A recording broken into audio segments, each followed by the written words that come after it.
hymns.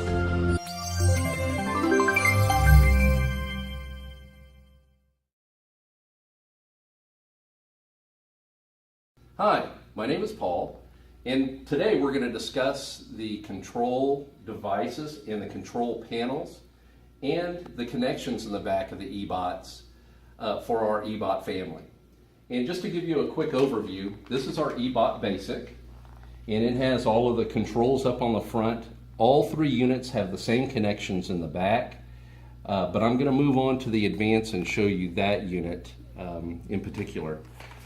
But to give you a quick overview on the control panel itself, we have the power button, which is the red button.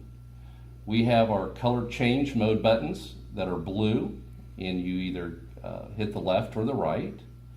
Then in the middle we have our orange increase and decrease magnification buttons. And then we have our contrast control, which are the gray buttons. There's two of them, one on the left, one on the right. And the last button on the panel is the green light button, and that actually turns off the light in the camera. Okay, so as we move around to the back of the eBot, on the far right hand side we have our power, our DC-in connection. The second connection over is our channel selector. And we have to go back into the back of the remote control to show you that we also have a similar channel selector in the remote control. The devices, the eBots, and the remote control have to be set on the same channel selection.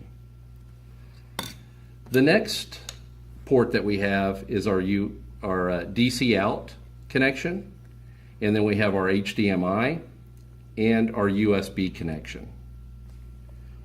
The other function that I want to show you on the back of the panel here is how to remove the battery. The battery, you just lift up on this button here and you just pull out on the side of the battery. I know my hands were in the way there, but that's it. And this is what the battery looks like. And when you're installing it, you always want this black portion of the battery face up, and it's going to be inserted first. One important note is if you're not going to be using your eBot and it's going to be in storage for longer than a week, please remove the battery. Also, you want to make sure that you do not let the battery go below 5%. When you get down to 10%, it's important to go ahead and plug in your power cord so the battery charges back up. On the side of the unit here, there's three more controls that we have here. We have our volume increase and decrease here, and it's a little wheel. We also have the Wi-Fi connection. You can turn it off and turn it on here. And you also have your earphone jack right here. In the front, you have a speaker, and that's where your voice control is coming out of. Now the differences between the eBot Basic and the eBot Advanced is really the remote control. The eBot Advanced comes with a wireless remote control that gives you a little bit of control on the color modes and the increase and decrease magnification, but the real big difference is it gives you screenshot OCR. So screen capture OCR with the Advanced. The Basic does not have the OCR capability.